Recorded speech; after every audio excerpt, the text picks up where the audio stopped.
Alam mo, Engineer Bryce, sabi ko sa'yo, itong committee na to, it can only be protected if you will say the truth. Naintindihan mo po ba? Yes, Your Honor. Pag sinabi mo kay Engineer Bryce, yung lahat na yon napunta kay Engineer Bryce? Kay Engineer Alcantara po. Engineer Alcantara, sorry. Hindi ko po alam kung sa kanya napunta lahat yon, pero siya po ang nagpakuha lahat ng pera na nakakahon na yon. Imposible naman na lahat lang yon kay Engineer Alcantara. Magpakatotoo ka dito sa ating committee ba? May Go ahead.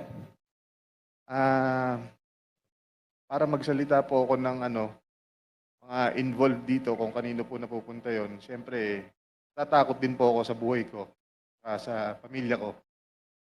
Kasi hindi naman po birong tao itong mga involved dito eh. As I've So- said, Engineer Bryce, you will be protected by this committee as long as you will say the truth.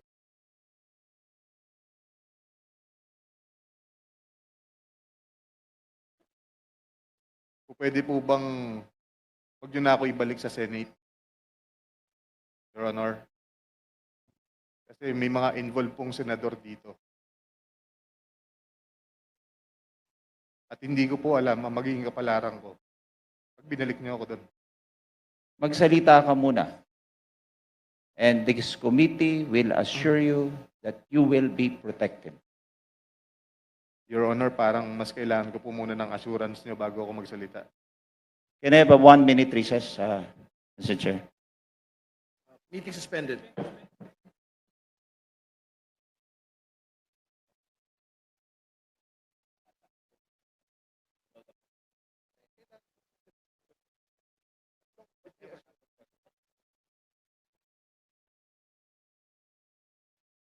So the previous question of Engineer Hernandez is an assurance of safety and security.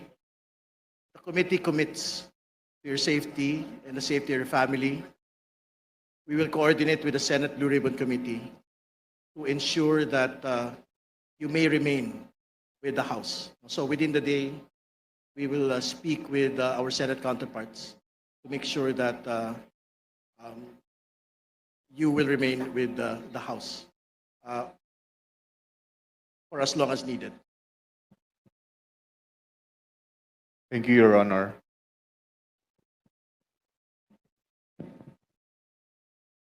Congressman Adyong is recognized, please. Thank you. Thank you, Mr. Chair. Mr. Chair, I'd just like to take off from the line of questioning of Congressman Garbin. Engineer Rice, binigyan ka namin ng oras. You requested for a few minutes para to confer with your lawyers. Are you ready now to answer the question? Sabi mo kanina may mga involved na mga senador. Tama po ba? Pagkarinig ko. Yes po, Your Honor. So, kanina sinabi mo na mga involved na senador. Ibig sabihin, kasi the line of questioning kanina is that you were receiving a certain amount from Sally Santos. Tama po ba? Yes, Your Honor. At binibigay niya ito sa iyo sa inyong opisina. Tama po ba? Yes, Your Honor. In fact, there's one incident that was mentioned by Sally Santos in the Senate na 245 million yung isang natatandaan niya na ibigay niya sa'yo. Tama po ba? Yes, Your Honor. Itong 245, just a portion of that, because according to you, from 2022 up to 2025, your estimate is that it's over 1 billion na yung natanggap mo. Tama po ba? Yes, Your Honor, approximately. Okay, sige. So binibigay mo to kay Engineer Alcantara. Tama po? Hindi ko po binibigay, kinukuha niya po sa Kinukuha, opisina ko. sorry. Kinukuha ni Alcantara. Nakabox nga po, sabi niyo nga po, di ba? Yes, Your Honor. Okay, pag sinabi mong may involved, ibig sabihin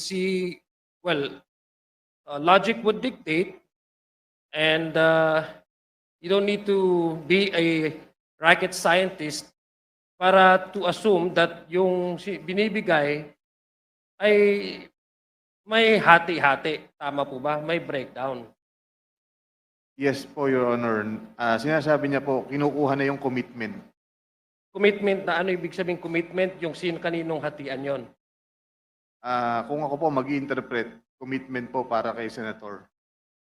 Okay, may we know sino yung mga sinasabi mong mga kumukuha or may commitment sa mga senador? Ah, Kasi you mentioned this earlier before we grant you the request of having a recess, suspended. May we know who are these sinasabi mong may mga involved na mga senador? okay lang po bang basahin ko, Your Honor, kung ano lang po yung naisulat ko? Pero pinapangako ko naman po sa inyo na ang full details ito maibibigay ko po sa written statement namin ng mga abogado ko. Mr. Chair, our guest is requesting that he be allowed to read. Ito ba yung salaysay mo na pinirmahan mo? Tama po ba? Ito ba yung tinatanong sa'yo kanina ni Congressman Garbin? Yes po, sinulat po at pinirmahan ko rin po. Okay. Mr. Chair, may we request that he be allowed to read his salaysay? Engineer Hernandez, please proceed. Thank you.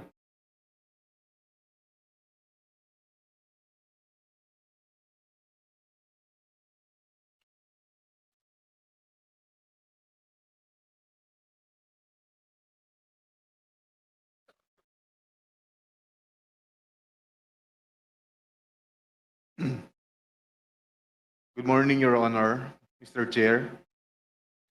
Ako po si Bryce Erickson Hernandez, dating Assistant District Engineer ng Bulacan 1st District Engineering Office. Ako po ay na-contempt kahapon sa Senate Blue Ribbon Committee.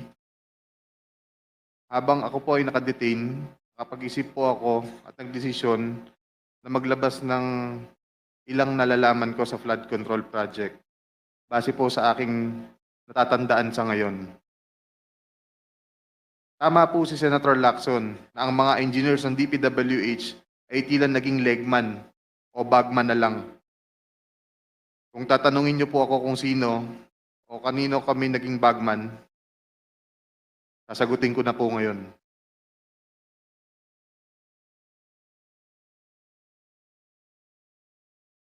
Sabi ni Senator Marcoleta kahapon, ligtas ka na. Hindi po ito totoo. Si Senator Jinggoy Ejercito Estrada, Senator Joel Villanueva, Yusek Robert Bernardo, at D. Alcantara. Si Senator Jinggoy po ay nagbaba ng 355 million ngayong 2025 sa mga ilang projects sa Bulacan.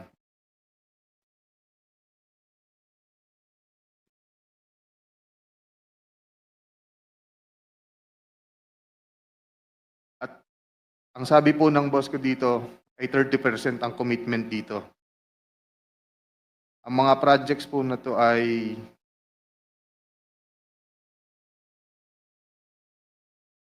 construction of flood mitigating structure with pumping station and floodgate phase 3 sa Hagonoy, Bulacan. Flood control mitigating structure with pumping station and floodgate sa Malolos, Bulacan.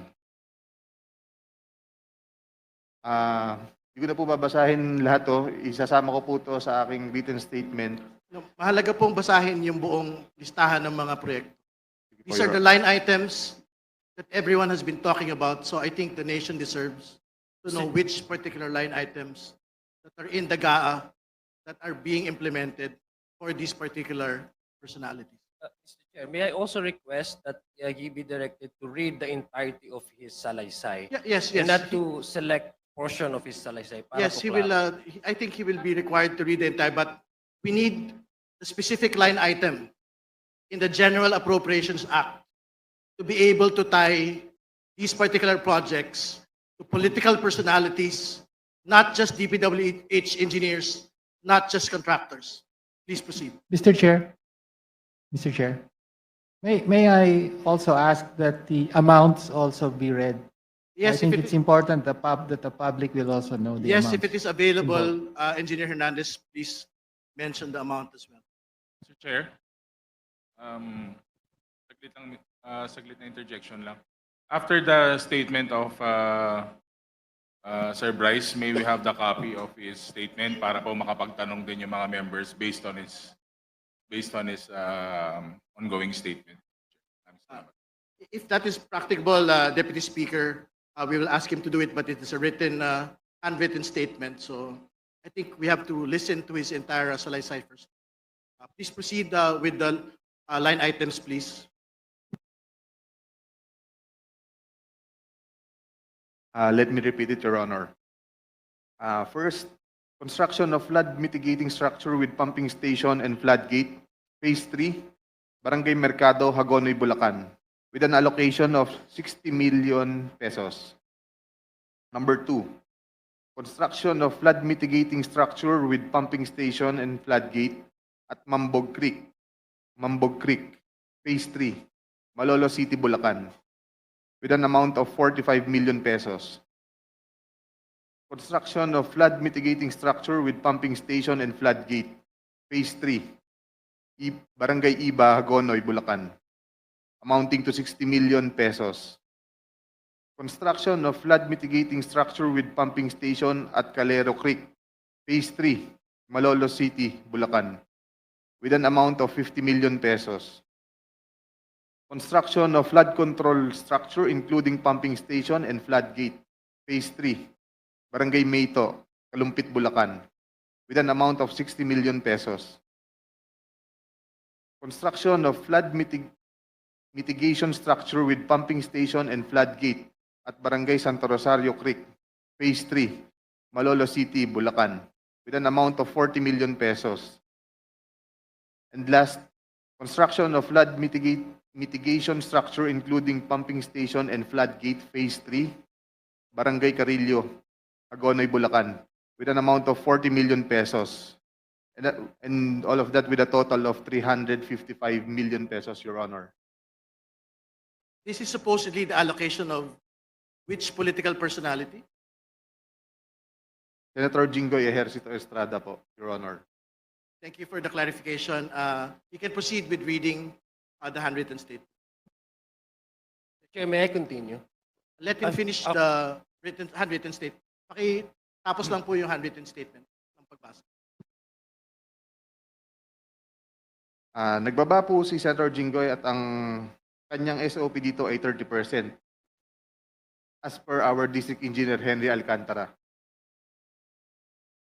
Dineliver ito nung lumabas ang mga item na to sa GAA. Mga driver namin sa DPWH Bulacan First ang nag-deliver sa kausap nila. Si Christian Santiago at saka si Andre Balatbat. Galing din ito sa utos ni D. Alcantara. Noong 2023 naman, ay naglabas ng 600 million si Senator Joel Villanueva at ang SOP nito ay 30% din.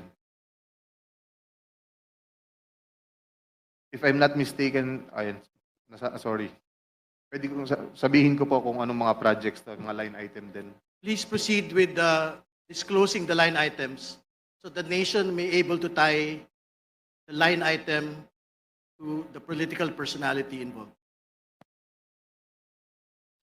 First, rehabilitation of flood control structure along Balagtas River, Barangay Panginay, Tuwawa, Phase 3, Balagtas, Bulacan, with an amount of 75 million pesos. Construction of Bukawe River Flood Mitigation Structure, Station 12, plus 589 to Station 12, plus 739, at Barangay Bambang, Bukawe, Bulacan, with an amount of 75 million pesos. Construction of Bukawe River Flood Mitigation Structure at Station 4, plus 204 to Station 4, plus 354, at Barangay Turo, Bukawe, Bulacan, with an amount of 75 million pesos. Construction of Bukawe River Flood Mitigation Structure at Station 3, plus 036 to Station 3, plus 236 at Barangay Kaingin, Bukawe, Bulacan. Construction of this also has an amount of 75 million pesos. Number 5, construction of Bukawe River Flood Mitigation Structure Station 5 plus 466 to Station 5 plus 667 at Barangay Bunlo, Bukawi, Bulacan, with also an amount of 75 million pesos. Construction of Balagtas River flood mitigation structure at Station 3 plus 533 to Station 3 plus 683 at Barangay Santol, Balagtas, Bulacan, with an amount of 75 million pesos also. Construction of Balagtas River flood mitigation structure at Station 7 plus 654 to Station 7 plus 804 at Barangay Dalig, Balagtas, Bulacan, also with an amount of 75 million pesos. And last is the construction of Balagtas River flood mitigation structure at Station 14 plus 124 to Station 14 to 200 plus 274 at Barangay San Juan, Balagtas, Bulacan, also with an amount of 75 million pesos, and all in all with a total of 600 million pesos. Can you state again for the record the total amount and that this is the projects for which particular political personality?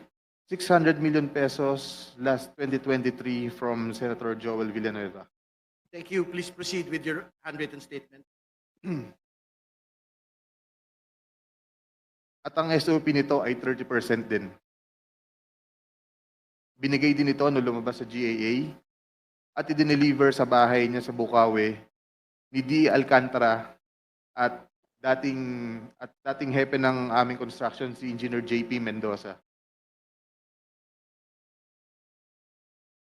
Si D. Alcantara namin ang masasabing chief implementor. Siya po ang kumakausap sa lahat ng politiko na involved dito. At least 3% po siya sa lahat ng projects na dumadaan sa opisina namin. At pinapasabi pa nga sa amin sa mga kontraktor na kung gusto niyong magkaroon ng maraming projects sa susunod, ay magbigay kayo ng additional na 2% sa kanya. Parang finder's fee daw. Si D.E. Henry Alcantara po ang usually nagde-deliver sa mga politiko at kay Yusek Robert Bernardo po. Pasensya na po, ito pa lang po ang aking mga masasabi sa ngayon. Mabigyan lang po ako ng sapat na oras pagkakataon na makausap ang aking mga abogado. Handa na po akong maglabas ng lahat ng nalalaman ko pa. Maraming salamat po. Mr. Chair, Mr. Chair, Mr. Chair. I still have, may I be allowed to continue? Mr. Chair, We have to allow Congressman Adyong to finish his interpellation. Mr. Chair, it's the rule is majority than minority. Yeah, Congressman So, sorry, Garbin, to be clear, as far as practicable, it is the rule of an alternating majority-minority. So you will have your time after this is finished. so two majority then two minority. No, the rule is as practicable, majority alternating with the minority. That's the rule. Check the rules. Move to suspend, Yeah. Mr. Chair.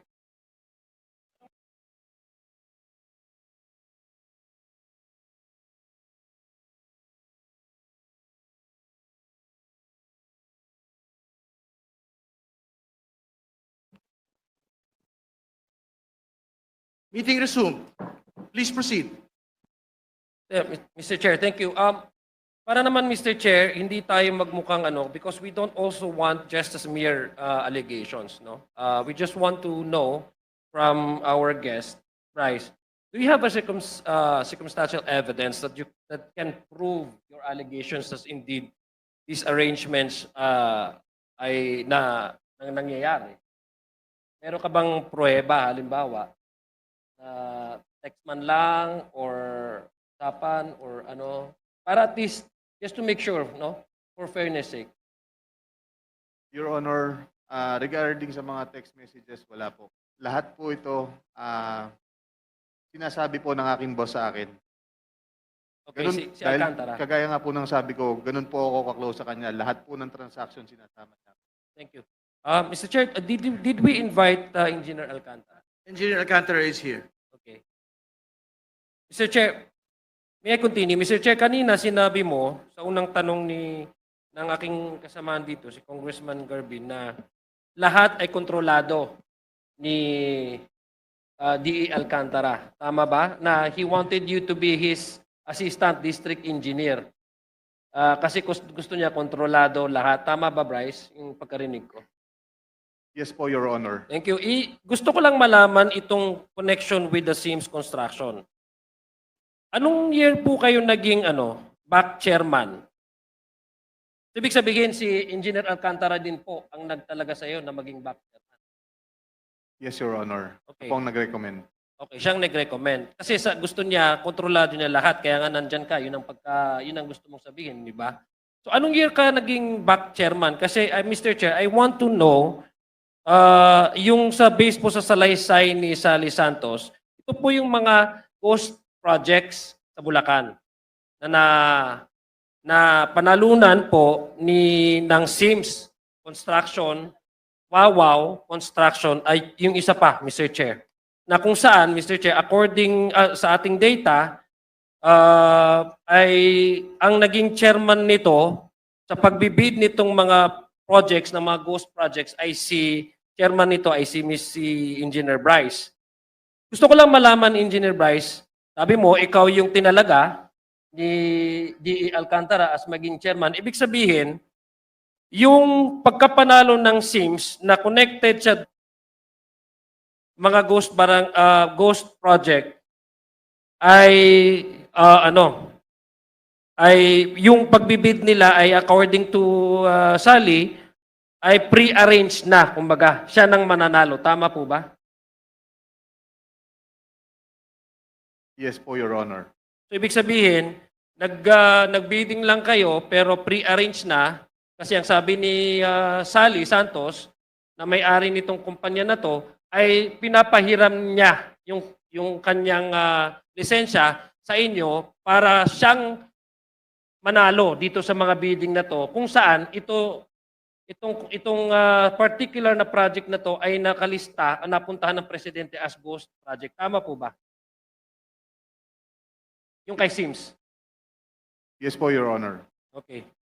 Thank you very much, Mr. Chair. And now I give way to other members who wish Yes, to... but